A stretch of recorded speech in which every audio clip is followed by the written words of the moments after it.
तो गाइस कैसे हैं आप सब लोग। रीइंकार्नेटेड के एपिसोड 27 के साथ हाजिर हो। तो लास्ट एपिसोड के एंड पे हमने देखा था फैमिली कंपटीशन चल रहा होता है। यहाँ पर सारे बच्चे एक दूसरे को चैलेंज कर रहे होते हैं। तो वहीं पर एक लड़का जो कि मिस्टिक हार्ट सेक्टर से होता है वो युनबा को चैलेंज कर देता है। लेकिन चैलेंज करने के बाद उसे पता चलता है कि युनबा की तो उम्र ही कम है। मजबूरी में उसे वहाँ पर युनबा से फाइट करना पड़ती है। तो युनबा फाइट के लिए रेडी होता है। वो जल्दी से जंप करते हुए उसके ऊपर अटैक करने के लिए आगे बढ़ता है। वो अपने special move breaking the mountain को यूज करता है और अपने दोनों हाथों को पंच बनाकर सामने की तरफ करता है। तो उस लड़के यांजू को जबरदस्त पंचिस मारता है। लेकिन वो लड़का अपने बाजू को खोलते हुए उसके दोनों बाजू को पकड़ लेता है। साथ ही हमारे जानबा को घुमाते हुए पीछे की तरफ गिरा देता है और कहता है तुम्हें क्या लगा था कि तुम यहाँ पर मुझसे फाइट करने के लायक हो। तो जैसे ही जानबा को उठाकर पीछे की तरफ पटकता है, जानबा बेचारा वहीं पर गिर जाता है क्योंकि उसकी कल्टीवेशन तो बहुत ज्यादा लो है और वो है भी एक छोटा सा बच्चा ही। तो यांजू से नीचे गिराने के बाद अभी भी नहीं रुकता और वो अपने हाथों पर अपनी पावर्स को रिलीज करने के बाद हमारे युनबा के सामने आकर खड़ा हो जाता है। युनबा कहता है ये बंदा तो बहुत ज्यादा स्ट्रॉन्ग है, मैं गिव अप करता हूँ। लेकिन जैसे ही वहाँ पर गिव अप करने लगता है उसी वक्त यांजू आगे से हंसना शुरू कर देता है। जाओची भी दूर से चिल्लाकर उसे कहता है रुक जाओ, उसने गिव अप कर दिया। यांजू रुकने की बजाय अपने हाथ में अपनी पावर को रिलीज करते हुए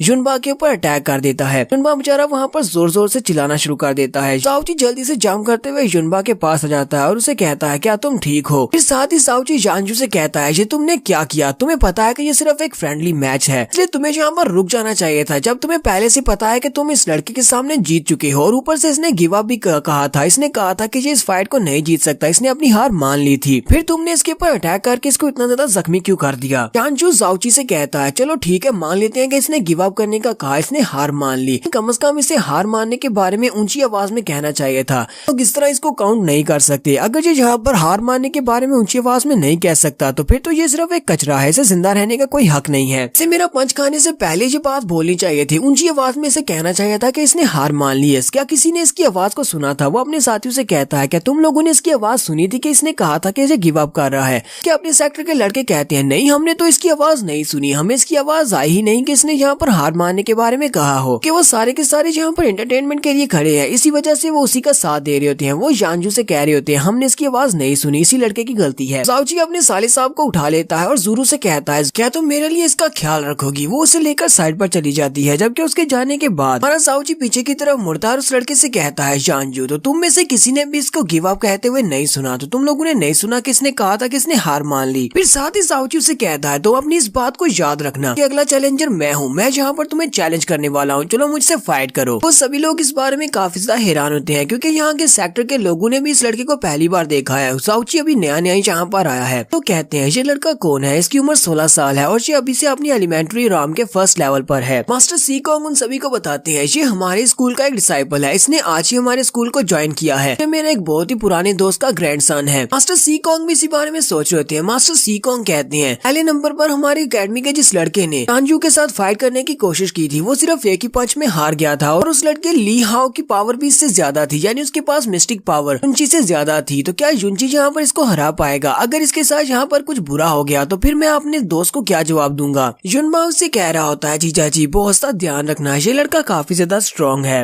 यांजू जाओची से कहता है कि तुम इस बड़े से कचरे के जानने वाले हो या फिर इसके दोस्त हो, तुम जहाँ पर इसकी वजह से मुझसे चैलेंज कर रहे हो। हमारी कल्टीवेशन एलिमेंट्री राम के फर्स्ट लेवल पर है लेकिन तुम्हारी क्वालिफिकेशंस इतनी ज्यादा नहीं है कि तुम मुझसे फाइट कर सको। कि मैं तुम्हारे चैलेंज को जरूर एक्सेप्ट करूंगा, सिर्फ 5 मूव्स में मैं तुम्हें दिखाऊंगा कि तुम्हारी हालत भी इसी लड़के के जैसी हो जाएगी। कि मिस्टिक हार्ट सेक्टर के लड़के उसे कहते हैं हमें तो लगता है कि सिर्फ 3 मूव्स में इसका काम हो जाएगा, सिर्फ 3 मूव्स काफी हैं इस जैसे कचरे को हराने के लिए। क्योंकि अगर तुम इसके ऊपर 5 बार स्ट्राइक करोगे तो ये तो मर जाएगा। यांजू जल्दी से पीछे की तरफ घूम जाता है और उन सारे लड़कों की बातें सुन रहा था जबकि युनची उसके पीछे खड़ा होता है। वो उसे कहता है तो तुम्हारा नाम युनची है। यांजू जहाँ पर एक्शन मारने की कोशिश कर रहा है वो दूसरी तरफ मुंह करके खड़ा होता है और उसे कहता है तुम वहाँ पर बेवकूफ की तरह खड़े क्यों हो, चलो जल्दी से यहाँ पर आओ और पहले मेरे पर अटैक करो क्योंकि बाद में ये मत कहना कि मैंने तुम्हें बुली किया है। क्योंकि अगर यहाँ पर पहले मैं तुम्हारे पर अटैक करूंगा तो तुम्हें मेरे पर अटैक करने का मौका ही नहीं मिलेगा। जैसे वो थोड़ा सा पीछे की तरफ मुड़ता है और युनची की तरफ देखने लगता है उसी वक्त हमारा जाओची बड़ी स्पीड से आगे बढ़ता है कि मुंह पर एक जबरदस्त थप्पड़ मारता है। सिर्फ एक ही थप्पड़ से वो लड़का नीचे गिर जाता है। जाओची उसे कहता है तो ये मेरा फर्स्ट मूव था, बाकी 4 मूव बचे हैं। बाकी के सभी लोग भी देखकर बहुत ज्यादा हैरान होते हैं और कहते हैं ऐसा कैसे हो सकता है। एल्डर किन भी इस बात से काफी ज्यादा हैरान होते हैं और मास्टर सी कॉन्ग से कहते हैं एल्डर सी कॉन्ग क्या तुमने देखा इस लड़के ने अभी अभी एक मूवमेंट टेक्निक को यूज किया, क्या तुमने इस टेक्निक के बारे में पहले कभी सुना है, इसने कौन सी मूवमेंट टेक्निक को यूज किया है। मास्टर सी कॉन्ग कहते हैं नहीं मैंने पहले कभी इस तरह की मूवमेंट टेक्निक को नहीं देखा। जाओची ने यहाँ पर ब्रोकन गॉड शैडो टेक्निक को यूज किया है। जानजू जो कि काफी ज्यादा इंसल्टेड हो चुका है, वो उठकर जाओची से कहता है, मैंने तुम्हें जानबूझकर अपने आप को हिट करने दिया यहाँ पर तुम्हारी इन सभी के सामने इंसल्ट ना हो। जाओची कह रहा था, तुम तो एक बहुत बड़े बेवकूफ हो। जानजू जल्दी से अपनी पावर्स को रिलीज करता है और जाओची के ऊपर अटैक करने के लिए आगे बढ़ता है और कहता है, अब मैं तुम्हें नहीं छोड़ूंगा, मैं तुम्हें मार डालूंगा। और बड़ी स्पीड के साथ जैसे ही जाओची को पंच मारता है, उसी वक्त जाओची फिर से अपनी ब्रोकन शैडो टेक्निक को यूज करते हुए सामने से गायब होकर साइड पर चला जाता है। इससे तो जानजू भी काफी ज्यादा हैरान होता है कि वो कहाँ पर चला गया था। जाओची साइड पर हटने के बाद उसे एक जबरदस्त किक मारता है, जिससे वो फिर से पीछे की तरफ गिर जाता है। जाओची उसे कहता है, तुझे मेरा सेकंड मूव था, पीछे 3 मूव्स बचे हैं। देखने वाले काफी ज्यादा एक्साइटेड हो जाते हैं और कहते हैं, ये तो वाकई में बहुत ज्यादा स्पेशल फाइट है। इस लड़के की मूवमेंट्स टेक्निक काफी ज्यादा अच्छी है और ऊपर से इसकी स्ट्राइक्स भी काफी ज्यादा पावरफुल है। और सभी लोग जानजू का मजाक उड़ाना शुरू कर देते हैं और कहते हैं, पहली बार इसने उसके चेहरे पर थप्पड़ मारा था, जिसकी वजह से चेहरे की एक साइड सूज गई और वो लाल हो गई, बिल्कुल एक बंदर के पिछवाड़े की तरह। और अब उसने दूसरी साइड के ऊपर उसे किक मारी, अब उसकी दूसरी साइड भी फूल गई है। जानजू काफी ज्यादा घबराया हुआ होता है और कहता है, जब मैं उसे पंच मारने के लिए आगे बढ़ा था, वो मेरे सामने खड़ा था, फिर वो अचानक से मेरी दाईं साइड पर कैसे आ गया? लगता है कि यहाँ पर किसी किस्म की बॉडी मूवमेंट टेक्निक को यूज कर रहा है। और ऐसा कैसे हो सकता है? इस लड़के के पास इतनी ज्यादा स्पेशल मूवमेंट टेक्निक कैसे हो सकती है? जाओची आगे बढ़ता है और उसे कॉलर से पकड़कर उठा लेता है और उसे कहता है, तुमने तो कहा था तुम्हें सिर्फ 5 मूव्स चाहिए, तुम सिर्फ 5 मूव्स में मुझको हरा दोगे, लेकिन अभी तक तो मेरे सिर्फ 2 ही मूव्स हुए हैं, अभी मेरे 3 मूव्स बाकी हैं। तो जानजू अभी भी हार मानने को तैयार नहीं है। वो जाओची से कहता है, जुनजी तुमने जहाँ पर सभी लोगों के सामने मुझे बहुत ज्यादा शर्मिंदा कर दिया, पहली बार मेरी जिंदगी में किसी से इतनी बुरी तरह से हार रहा हूँ, मैं तुम्हें नहीं छोड़ूंगा, अगले मूव के साथ मैं तुम्हें मार डालूंगा। जबकि हमारा जाओची वहीं पर खड़े खड़े उसके मुंह के ऊपर फिर से एक थप्पड़ मारता है। उसे कहता है, तो मेरे 3 मूव हो गए, अब सिर्फ 2 बचे हैं। जानजू और भी ज्यादा गुस्सा आ जाता है और उसे कहता है, अब तो तुम बिल्कुल भी नहीं बचोगे, अब मैं तुम्हें नहीं छोड़ूंगा। तू अपनी पावर्स को रिलीज करने लगता है। जाओची फिर से उसके मुंह के ऊपर एक और थप्पड़ मारता है और उसे कहता है, तुझे मेरे 4 मूव्स हो गए। इस बार जानजू अपने पंचेस के ऊपर अपनी फ्लेम्स को रिलीज करते हुए सामने की तरफ पंचेस का बिराज करता है। वो बहुत सारे पंचेस मारता है। इसी वक्त ज़ूरू चिल्लाकर जाओची से कहती है, जाओची बहुत ज्यादा होशियार रहना, ये इनकी फैमिली की सबसे स्पेशल टेक्निक है। इस टेक्निक को पर्पल सन 1000 फैंटम हैंड्स कहा जाता है। ये एक परफॉर्म लेवल की टेक्निक है। अगर तुमने अपने आप को इस टेक्निक से नहीं बचाया तो ये तुम्हारे हार्ट को डिस्ट्रॉय कर देगा। जाओची उसकी पाम्स की तरफ ही देख रहा होता है और जाओची उसकी टेक्निक को वहाँ पर क्रैक कर लेता है। जाओची कहता है, तो इसको क्रैक करना तो काफी ज्यादा आसान है। ऐसे वो उसके ऊपर पाम से अटैक कर रहा होता है। उसी वक्त हमारा जाओची उसके अटैक को अवॉइड करते हुए आगे की तरफ बढ़ता है। जानजू को भी समझ आ जाती है कि अब वो जीत नहीं पाएगा। वो जाओची से कहता है, ठीक है मैं सरेंडर करता हूँ। जाओची उसकी बात को इग्नोर करते हुए उसे एक जबरदस्त किक मारता है, जिससे वो उड़ता हुआ पीछे वाली दीवार के साथ जाकर टकराता है। वक्त मिस्टिक हार्ट सेक्टर का एक और लड़का चिल्लाकर उसे कहता है, ये तुम क्या कर रहे हो? तुमने सुना नहीं? उसने कहा कि उसने सरेंडर कर दिया, फिर भी तुमने उसके ऊपर अटैक क्यों किया? तो बहुत ज्यादा जालिम हो, क्या तुम एक इंसान भी हो?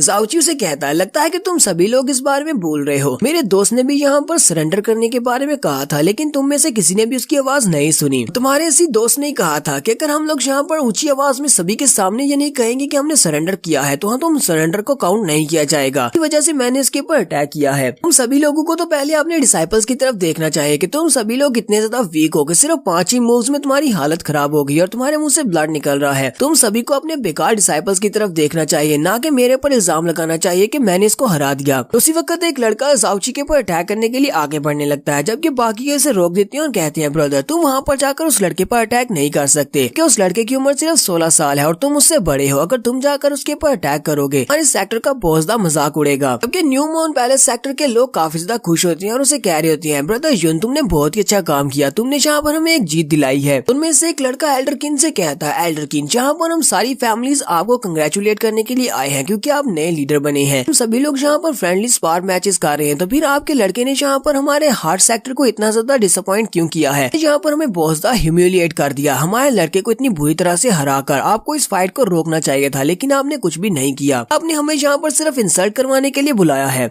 जाओची से कहता है, क्या तुम अकल के अंधे हो? क्या तुम्हें दिखाई नहीं देता? अरे जानजू ने यहाँ पर हमारे न्यू मून पैलेस सेक्टर के 2 लड़कों को बुरी तरह से जख्मी किया है। ये बात तुम्हारा से सवाल करना बनता भी नहीं है। तुम सभी लोगों को ये बात अच्छी तरह से पता है कि तुम सभी लोग सिर्फ हमारे न्यू मून पैलेस सेक्टर के बच्चों को इसलिए चैलेंज करते हो ताकि हमें यहाँ पर शर्मिंदा किया जा सके। आज के बाद तुम में से किसी को भी अलाउ नहीं किया जाएगा न्यू मून पैलेस सेक्टर का मजाक उड़ाने को। इस बात से एल्डर किन भी काफी ज्यादा खुश होते हैं। वहाँ पर कुछ एलीट लड़के खड़े होते हैं और कहते हैं, ये लड़का यहाँ पर नया है, इसी वजह से इसे बाकी के एलीट डिसाइपल्स के बारे में कुछ भी नहीं पता कि ये काफी ज्यादा स्ट्रॉन्ग है और काफी ज्यादा पोटेंशियल वाला है। लेकिन अफसोस कि इसने यहाँ पर एक गलती कर दी है। यहाँ पर इसने 7 बड़े सेक्टर्स के साथ पंगा ले लिया और वो सभी के सभी इसके दुश्मन हो गए हैं। तो जाओची जाओची यहीं पर बस नहीं करता। जाओची उन सभी से कहता है यहाँ पर 7 बड़े सेक्टर्स के लोग मौजूद हैं और उनके एलीट डिसाइपल्स भी। वैसे जिसको भी मुझसे प्रॉब्लम है वो अपने डिसाइपल को यहाँ पर भेज सकता है और मुझे चैलेंज कर सकता है। मैं तुम सभी के साथ फाइट करूंगा। जैसे ही जाओची यहाँ पर ये वाली बात करता है वो सभी लोग बहुत हैरान हो जाते हैं। क्या है ये लड़का कर क्या रहा है, कहीं ये पागल तो नहीं हो गया। एल्डर सीकोंग भी इस बात से काफी ज्यादा हैरान होते हैं और कहते हैं इस लड़के को यहाँ पर सभी को चैलेंज करने की जरूरत ही क्या पड़ी थी। इसने ये बात कर दी है, मैं इस लड़के को अब यहाँ पर प्रोटेक्ट नहीं कर पाऊंगा। और यहीं पर हम लोग अपनी एपिसोड 27 का एंड करेंगे। एपिसोड की एक्सप्लेनेशन अच्छी लगी हो तो कमेंट करके जरूर बताइएगा। चैनल को सब्सक्राइब कर दे, वीडियो को लाइक और शेयर कर दे। शुक्रिया।